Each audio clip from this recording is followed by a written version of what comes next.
नमस्कार, capital TV Uttar Pradesh देख रहे हैं आप और मैं हूं आपके साथ शिवानी रतूड़ी। योगी सरकार एक बार फिर पूरी तरह एक्शन मोड में नजर आ रही है।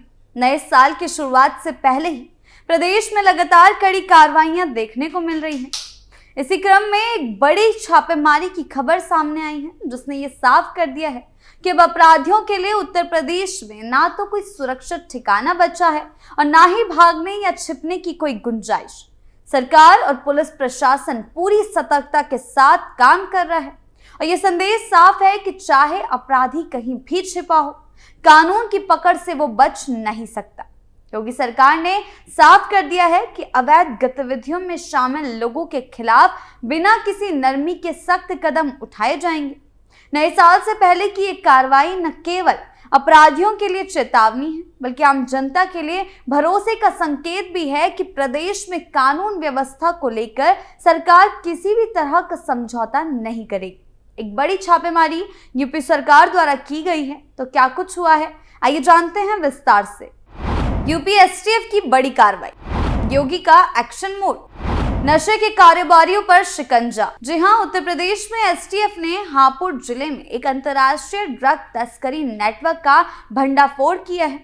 ये कार्रवाई इसलिए भी महत्वपूर्ण है क्योंकि ये दिखाती है कि राज्य सरकार और पुलिस ने नशे के खिलाफ कितनी कड़ी कार्रवाई करने का मन बना रखा है। हापुड़ देहात पुलिस थाना क्षेत्र के अंतर्गत विशेष खुफिया जानकारी के आधार पर एसटीएफ की टीम ने 2 वाहनों को रोककर जांच की। जांच के दौरान टीम ने 4 आरोपियों को पकड़ लिया, जो कथित तौर पर ओडिशा से पश्चिमी उत्तर प्रदेश में गांजा ले जा रहे थे।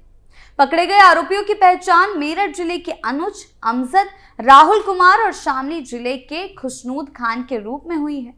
इनके पास से 2 क्विंटल 24 किलो अवैध कब्जा गांजा बरामद किया गया, जिसकी अंतर्राष्ट्रीय बाजार में कीमत लगभग 60 लाख रुपए बताई जा रही है। ये रकम इस बात का संकेत देती है कि तस्करी का कारोबार कितना बड़ा और संगठित था। इसके साथ ही आरोपियों के पास से 2 कारें, स्विफ्ट और स्कॉर्पियो और 4 मोबाइल फोन भी जब्त किए गए हैं। मोबाइल फोन की जांच से यह भी पता चल सकता है कि ये नेटवर्क किस तरह से काम कर रहा था और उनके अन्य सहयोगी कौन कौन थे। उत्तर प्रदेश के मुख्यमंत्री योगी आदित्यनाथ के नेतृत्व में नशा रोकने के लिए कई अभियान चलाए जा रहे हैं और इस गिरफ्तारी से ये साफ होता है कि योगी सरकार और उनकी पुलिस व्यवस्था न केवल राज्य में नशे की समस्या को गंभीरता से ले रही है, बल्कि अंतर्राज्यीय और अंतर्राष्ट्रीय स्तर पर तस्करी रोकने के लिए भी सक्रिय है। एसटीएफ की इस कार्रवाई ने तस्करों के मंसूबे को विफल कर दिया है, क्योंकि माना जा रहा था कि ये गांजा नए साल के मौके पर बिक्री के लिए रखा गया था। अगर ये नशा समय पर पकड़ा ना जाता तो बड़े पैमाने पर युवाओं तक पहुंच सकता था। हर साल नए साल के मौके पर बड़ी संख्या में नशा पकड़ने की खबरें आती हैं। ये इसलिए होता है क्योंकि इस समय युवाओं में जश्न और उत्सव का माहौल होता है। तस्कर इसी अवसर का फायदा उठाते हैं और बड़ी मात्रा में मादक पदार्थों का लेन देन करते हैं। पिछले वर्षों में भी देखा गया कि नशे का कारोबार इस समय चरम पर होता है। इस साल भी यूपी एसटीएफ ने समय रहते नशा तस्करी के गिरोह को नष्ट किया और इसे युवाओं तक पहुंचने से रोक दिया।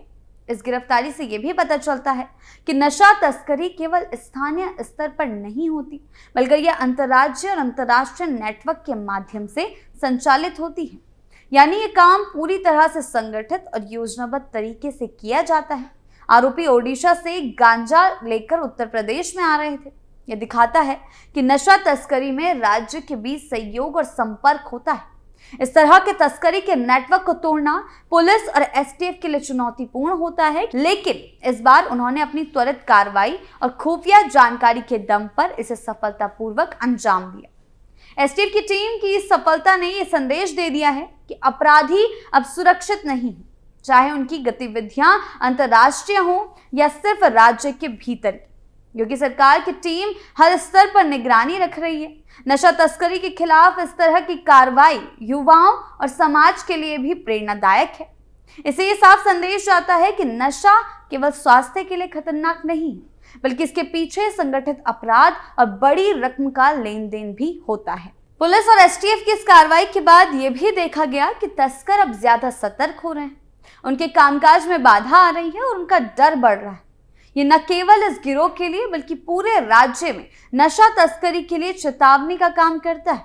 इसके अलावा पुलिस द्वारा बरामद की गई कारें और मोबाइल फोन आगे की जांच में महत्वपूर्ण सबूत साबित हो सकते हैं। इनके माध्यम से और भी बड़े खुलासे हो सकते हैं। एसटीएफ ये पता कर सकती है कि और कौन कौन लोग इस गिरोह से जुड़े हुए थे और उनका नेटवर्क कितना था। यूपी सरकार ने नशा रोकने के लिए कई योजनाएं और अभियान चलाए हैं। स्कूल, कॉलेज और समाज में नशे के खिलाफ जागरूकता फैलाना भी इन पहलों का हिस्सा है। युवाओं को ये समझाना जरूरी है कि नशा न केवल उनके स्वास्थ्य को नुकसान पहुंचाता है बल्कि उनके भविष्य को भी खतरे में डालता है। इस तरह की बड़ी कार्रवाई समाज में यह भी संदेश देती है कि अपराध और नशा तस्करी को राज्य टॉलरेट नहीं करेगा।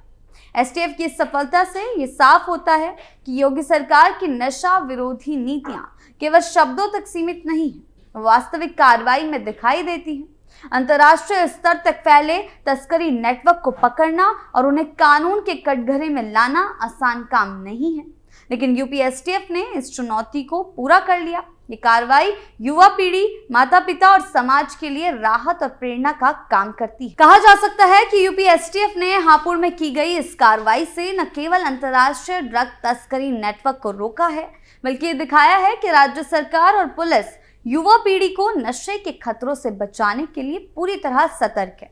ये कार्रवाई अन्य अपराधियों के लिए भी चेतावनी का काम करेगी और समाज में ये संदेश जाएगा कि अपराध चाहे कितना भी बड़ा या अंतर्राष्ट्रीय स्तर का क्यों ना हो, पकड़ में जरूर आएगा। इस घटना ने ये साफ किया है कि नशा केवल व्यक्तिगत समस्या नहीं है बल्कि ये समाज, परिवार और युवा पीढ़ी के भविष्य को भी प्रभावित करता है। इस प्रकार की कार्रवाई से ये साफ संदेश जाता है कि अपराध और नशा तस्करी को अब कोई सुरक्षित महसूस नहीं कर सकता। पुलिस और एसटीएफ की ये कार्रवाई आने वाले समय में नशे के कारोबार को रोकने और युवाओं को सुरक्षित रखने में बड़ी भूमिका निभाएगी। अपराधियों की लगी लंका, अवैध तस्करों पर कार्रवाई। पहले के शासनकाल में प्रदेश में अपराध और अवैध गतिविधियों को लेकर वो सख्ती देखने को नहीं मिलती थी जिसकी आज जरूरत महसूस की जाती। उस समय कई बार नशे का कारोबार, अवैध तस्करी, जमीन कब्जा, माफियागिरी और संगठित अपराध खुलेआम पनपते रहे, जिसके लिए आज योगी सरकार एक्शन मोड में दिखाई दे रही है। उन अपराधियों को बख्शने के मूड में नहीं है।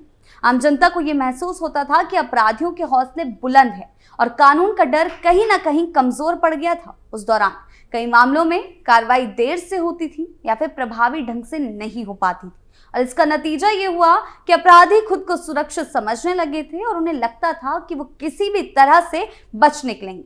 लेकिन जब से योगी आदित्यनाथ ने उत्तर प्रदेश की कमान संभाली है तब से हालात में साफ बदलाव देखने को मिला है। सरकार ने साफ शब्दों में ये संदेश दे दिया कि प्रदेश में अब किसी भी तरह की अवैध गतिविधि को बर्दाश्त नहीं किया जाएगा, चाहे वो नशा तस्करी हो, माफिया गिरोह हो, अवैध खनन हो या फिर जमीन पर कब्जा करने वाले अपराधी। सभी के खिलाफ बिना किसी भेदभाव के कड़ी कार्रवाई की जा रही है। कानून का राज स्थापित करने के लिए पुलिस और प्रशासन को पूरी छूट दी गई है ताकि वो निडर होकर अपराधियों पर कार्रवाई कर सके। योगी सरकार के आने के बाद सबसे बड़ा बदलाव ये देखने को मिला है कि अपराधियों में कानून का डर पैदा हुआ है। सरकार ने ये चेतावनी दे दी है कि अवैध गतिविधियों में शामिल लोगों को किसी भी हाल में माफी नहीं मिलेगी, चाहे अपराधी कितना ही प्रभावशाली क्यों ना हो या उसके कितने ही राजनीतिक संबंध क्यों ना हो। कानून सबके लिए बराबर है और यही वजह है कि आज नशा तस्करी, अवैध हथियारों का कारोबार और संगठित अपराध के खिलाफ बड़े पैमाने पर कार्रवाई देखने को मिल रही है। कुल मिलाकर देखा जाए तो हापुड़ में हुई ये बड़ी कार्रवाई सिर्फ एक छापेमारी नहीं बल्कि योगी सरकार की उस सख्त नीति का साफ उदाहरण है जिसके तहत अपराध और अवैध गतिविधियों के लिए उत्तर प्रदेश में कोई जगह नहीं छोड़ी जा रही है। नशा तस्करी जैसे संगठित और अंतर्राष्ट्रीय अपराधों के खिलाफ एसटीएफ की सफलता बताती है कि सरकार पूरी सतर्कता और मजबूती के साथ काम कर रही है। क्योंकि सरकार की ये निरंतर कार्रवाई न सिर्फ अपराधियों के लिए चेतावनी है बल्कि आम जनता के लिए भरोसे की गारंटी भी है कि प्रदेश में कानून व्यवस्था से कोई समझौता नहीं होगा और आने वाले समय में भी ऐसे ही सख्त कदम जारी रहेंगे। आपकी इस बारे में क्या राय है, हमें कमेंट सेक्शन में जरूर बताएं। नमस्कार।